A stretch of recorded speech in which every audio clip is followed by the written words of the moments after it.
လေးထဲမှာပါတယ်တောင်ဆွဲနည်းလေးတွေကိုကြည့်မယ်ဒီမှာ1050လေးကိုအရင်ဆုံးဆွဲပြမယ်အရင်ဆုံးဒီမှာပေတံလေးကိုကင်ထားပေတံလေးကိုကင်ထားပြီးလို့ရှိရင်မြင်းဖြောင်လေးဆွဲလိုက်မြင်းဖြောင်လေးတစ်ကြောင်းရပြီအဲ့ဒီမှာဒေါင်းကိုဘယ်ဘက်မှာဆွဲကျင်တာလဲဘယ်မှာဆွဲကျင်တာလားညာမှာဆွဲကျင်တာလားဆွဲကျင်တဲ့ဘက်မှာဆွဲလို့ရရနော်ဒီမှာဘယ်မှာဆွဲပြမယ်အဲ့ဒီမှာဒီမှာအမှန်ကလေးတစ်ခုမှတ်လိုက်ပြီးလို့ရှိရင်ဒီမှာစဝိုင်းချမ်းမှာရှိတယ်အဲ့ဒီစဝိုင်းချမ်းကဒီမှာအလဲဒီမှာအလဲအမှတ်လေးရှိရစုံတဲ့နေရာလေးရှိရအဲ့ဒီစုံတဲ့နေရာလေးနဲ့ဒီအမှတ်ထားတဲ့အမှတ်လေးနဲ့ကွက်တိဖြစ်ရမယ်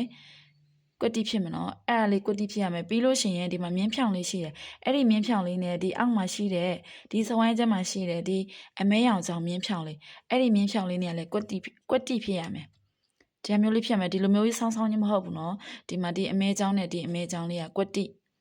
ဒါမျိုးလေးကွက်တိဖြစ်ရမယ်ပြီးရင်ဒီအလဲစုံမှတ်လေးတွေလည်းကွက်တိဖြစ်ရမယ်ပြီးရင်ဒီမှာဒေါင်းက90ဆိုတဲ့အတွက်ကြောင့်မလို့ဒီဘက်မှာ30နဲ့3နဲ့စတာလည်းရှိတယ်ဒီမှာ180နဲ့စတာလည်းရှိတယ်အဲ့ဒီအတွက်ကြောင့်မလို့ဒီမှာဒေါင်းနေဆွဲလို့ရှိရင်ဒီဘက်ကအခြေဆိုရင်အခြေရှိတဲ့ဘက်ကနေဒီဘက်ကနေဝိုက်မယ်အခြေရှိတဲ့ဘက်ကနေဝိုက်မယ်3ကနေဝိုက်မယ်90ဆိုတဲ့အတွက်ကြောင့်မလို့3ကနေစမယ်10 20 30 40 50အဲ့ဆိုတော့50နေရာလေးကိုအမှတ်ကလေးမှတ်လိုက်မှတ်ပြီးပြီနော်မှတ်ပြီးလို့ရှိရင်အမှတ်တည်းဆိုပြန်ဆိုတော့ပြန်သွားပြီ